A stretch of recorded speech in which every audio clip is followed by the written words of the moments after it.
At noon tonight, a controversial treatment, and the waiting list is in the thousands. Parents desperately trying to get their hands on a special strain of cannabis for their kids. It's called Charlotte's Web. And only on 7 News, Lindsay Watts shows us why it's about to become widely available in our state and why some are warning that we should proceed with caution. It's been this accidental miracle. Every laugh, every word is a gift Charlotte Figgy's family didn't think they'd ever see. 2 years ago, We had reached the end of the line for medical options. they were ready to say goodbye.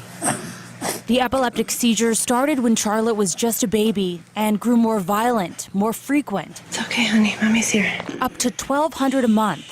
Charlotte couldn't walk, talk, or eat. Her quality of life was none. I mean, we were at the point where we were just praying that she would die peacefully in her sleep because it was so much suffering. She wasn't there. You know, Charlotte wasn't there anymore. The family was desperate. Charlotte's dad had heard about the healing qualities of cannabidiol, or CBD, a chemical in the marijuana plant that doesn't cause a high. It so happened a group of brothers in southern Colorado was already experimenting with it. So I didn't really think it was going to work. A few drops of oil made from CBD, taken orally twice a day, proved her wrong. This is where I store her medicine, in this lockbox. And this is how one dose. It's now called Charlotte's Web, named after the little girl who was the first patient. There have been many more success stories and about 250 families who've moved to Colorado to treat kids with epilepsy and cancer. Our national and international wait list climbs by 100, 200 every day, and it's currently around between 7,000 and 8,000. Jared Stanley and his brothers can't grow the plants fast enough. But this new grow operation in eastern Colorado that 7 News got an exclusive tour of will take care of the nearly 1,000 Coloradans on the waiting list by the fall. This is called cloning. Eventually, it will help eliminate the wait list completely. It's overwhelming. They call all the time, asking, hoping, wanting something, wanting a better answer. Their answer is coming because the Stanleys are now growing Charlotte's Web as hemp because there's so little THC in these plants. Charlotte's Web is less than 0.3% THC. Colorado is issuing permits to grow hemp for the first time this year, which has allowed the brothers to greatly expand production.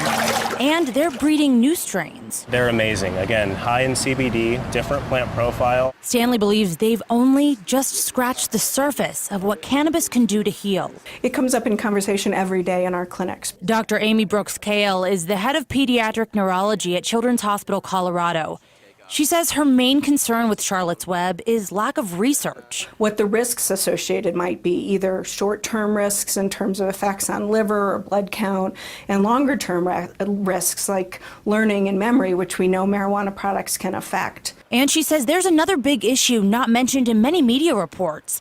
She says of the 60 child patients at her hospital to try the medicine, only about a fourth have seen improvement. We've seen many children that haven't had any effect of using Charlotte's Web or other marijuana derivatives on their seizures, and some children that have had a worsening of seizures, severe enough to actually require them to be hospitalized. Stanley acknowledges the treatment doesn't work for everyone, but says those numbers are misleading because the hospital is more likely to see patients who don't have success. Swimming. You want to go swimming? Charlotte is in speech therapy, using a talking device to help her communicate. I ride a horse with Miss Happy. Her mom says she's nearly seizure-free, full of personality and love for her family. It's been amazing to hear her talking with me and interacting. I can't even put into words what that means to me. A story that's planted seeds of hope for so many others. But whether their solution lies in these greens, that's still the question. More answers are coming. Just this month, the Colorado legislature passed this bill. It'll provide funding for first-of-its-kind research on medical marijuana. If we scroll down here, you can see it allocates up to $10 million to do that. It's exactly what doctors are wanting to see when it comes to Charlotte's Web. Lindsay Watts, 7 News.